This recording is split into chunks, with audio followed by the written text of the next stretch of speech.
Welcome back to section 4.3. Now, where we left off was at those quotient identities. So remember, quotient identities tangent is the sine of theta over the cosine of theta, and cotangent of theta is the cosine of theta over the sine of theta. Now, let's think about a triangle with a hypotenuse of 1. So here's our triangle. Theta is there in the corner. This is 1. Now, if we're thinking about on the coordinate plane, we're starting at the origin, so we're going x units left and right, and y units up and down. So what we're doing here is that we're finding the sine of theta. That's going to be opposite over hypotenuse. That's going to be y over 1. So the sine of theta is equal to our y value. The cosine of theta is going to be adjacent over hypotenuse. That's x over 1, which is the same as our x coordinate. And this is when our hypotenuse is 1. And then the tangent of theta would be opposite over adjacent. That would be the y over the x. So we could think about it this way. That tangent of theta is the same as sine over cosine. For a triangle with 1 as its hypotenuse, that would be y over x. And the cotangent of theta for a triangle with a hypotenuse of 1, x over y. And you can see that's the reciprocal. Now, we're going to be using this when we talk about our Pythagorean identities. So what we could do is sine squared theta plus cosine squared theta equals 1. Another Pythagorean identity, 1 plus tangent squared theta equals secant squared theta. And 1 plus cotangent squared theta equals the cosecant squared theta. We'll show you a couple of these and how they work. So for the first one, sine squared theta plus cosine squared theta equals 1. Let's say that theta equals 30. Let's just do an example where theta is 30 degrees. So the sine squared of 30 plus the cosine squared 30. We're going to see if it equals 1. So sine squared 30. Sine of 30, if we go back up to the top, the sine of 30 degrees is 1/2. So it's going to be 1/2 squared. The cosine squared of 30, cosine of 30 is root 3 over 2. So plus root 3 over 2 squared, and we want to make sure it equals 1. So we have here is 1/2 squared, so that's 1 over 4. Root 3 over 2 squared is going to be 3/4, and then you can see 1/4 plus 3/4, you get 4 over 4 equals 1. 1 equals 1. We just verified that that identity is true. And you could do the same for the other ones. In the interest of time, we're just going to leave it here, and we'll know that the other ones hold true as well. We'll be working with these quite a bit, so we're going to have plenty of practice working with them. Let's go to the next page, please. Let theta be an acute angle such that sine of theta equals 0.6. I don't even want us to look at this triangle right now. We can find this without even knowing anything but the sine of theta equaling 0.6. Now we have those three Pythagorean identities. Of those identities, sine squared theta plus the cosine squared theta equals 1. Sine of theta is 0.6, so it's going to be 0.6 squared plus cosine squared theta equals 1.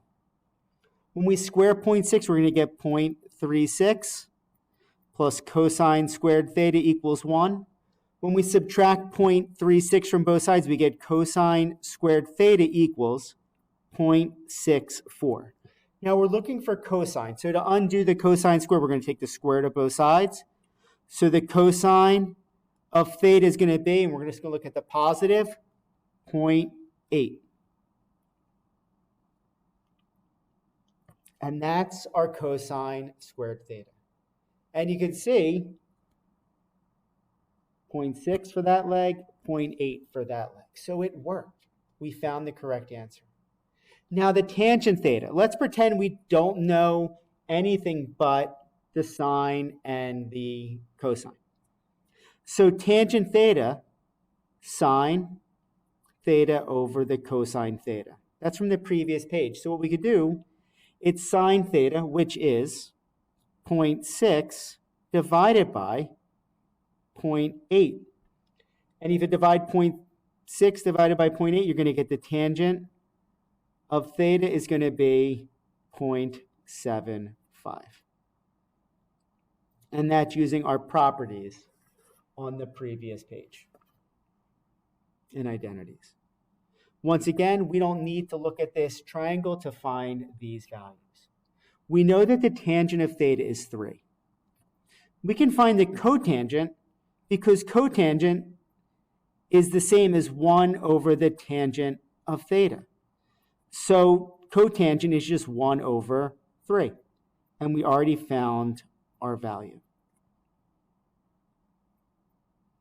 Next, we want to find the secant.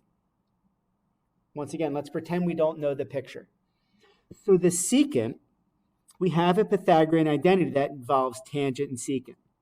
1 plus tangent squared theta equals the secant squared theta.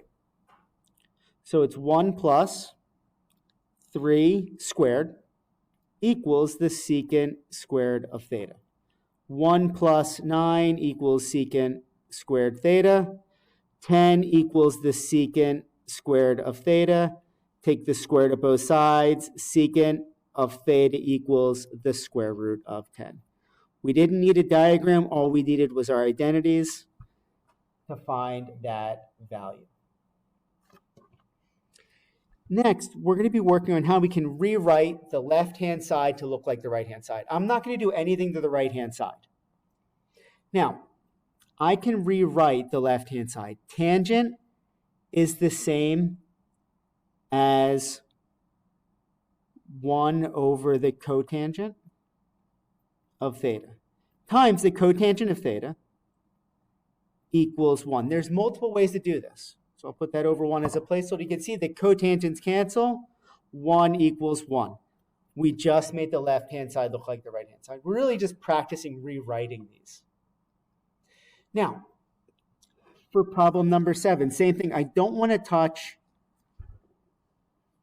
the right-hand side at all. Now, 1 plus cosine theta and 1 minus cosine theta, they're conjugate. So if you think about it as a plus b times a minus b.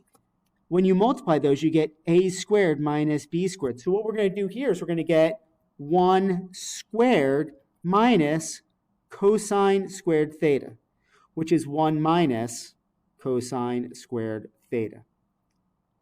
Now, I want to get sine squared in the end. That looks a lot like a Pythagorean identity I have. Remember, sine squared theta plus cosine squared theta equals 1. I want to rewrite this so I can get sine by itself. So I can subtract cosine squared theta. So I know that sine squared theta is equal to 1 minus the cosine squared theta.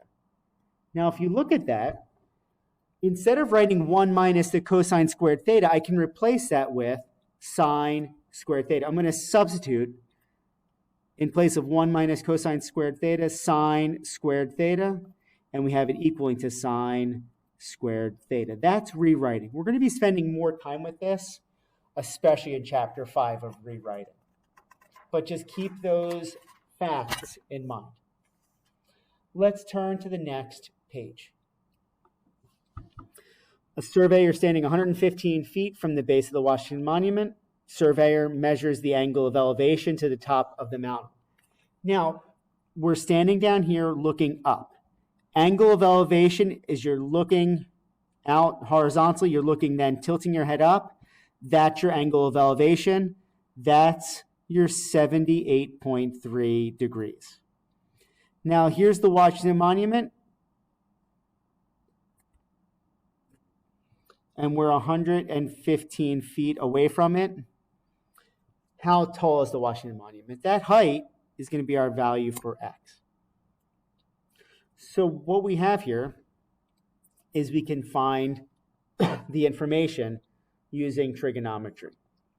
Now, we don't have the hypotenuse, so we're kind of stuck using tangent. Tangent of 78.3 equals x over 115. That's our opposite over our adjacent.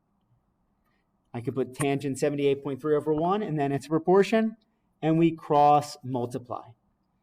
X equals 115 times the tangent of 78.3. And that 78.3 is in degrees, so make sure your calculator mode is in degrees when we're doing this.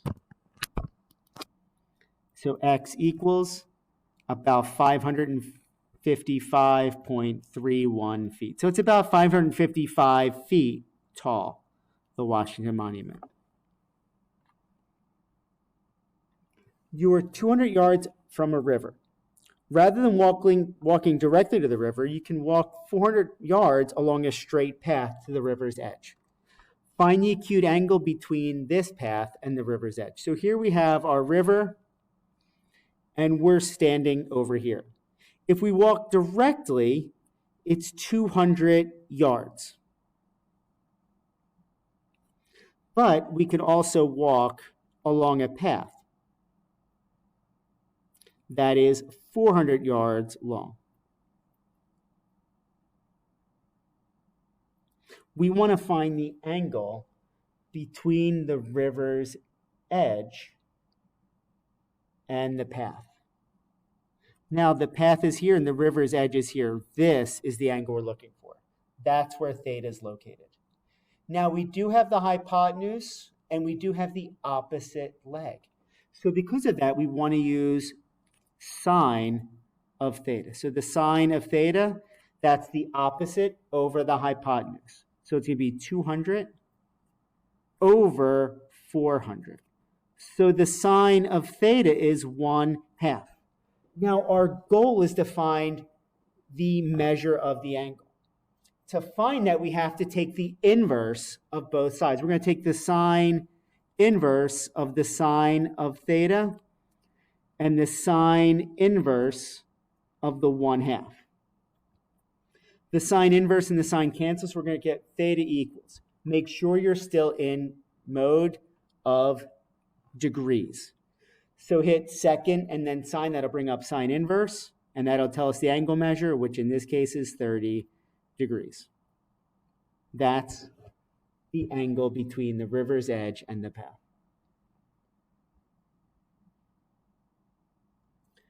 Now, the specifications for a loading dock require that for every 1 foot of rise, there's 3 foot of run or horizontal length.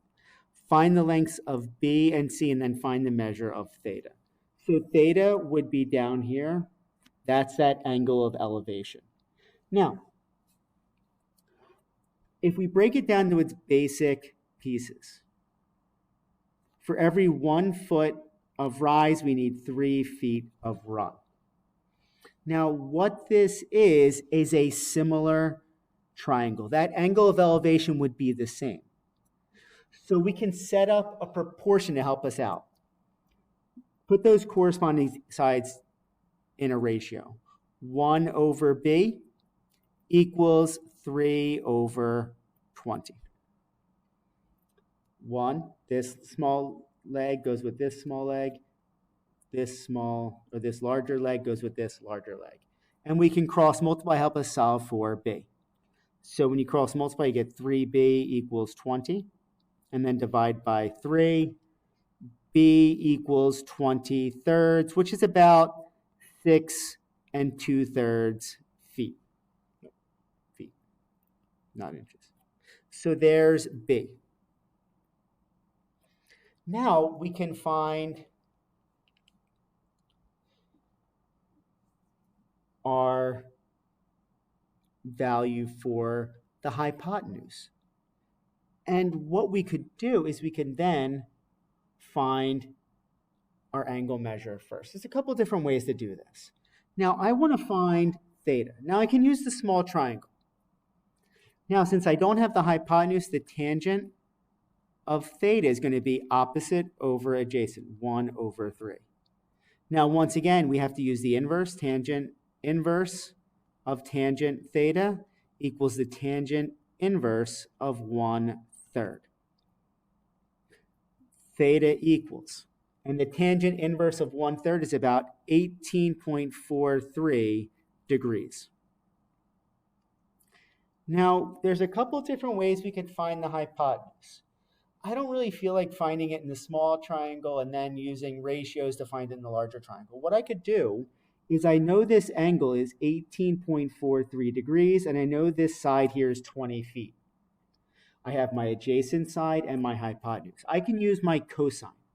Cosine of 18.43 degrees equals adjacent 20 over the hypotenuse c.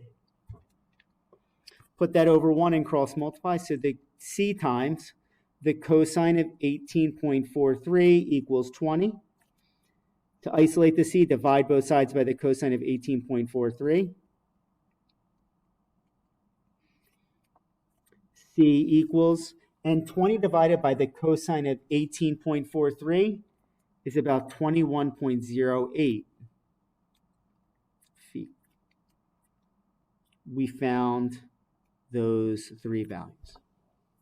Like I said, we'll be working on this quite a bit in this chapter, and we'll be getting into some more abstract things. So keep that in mind. It will be difficult, but if you keep working at it, it will get better. Trust me. Thank you, and I will see you in the next.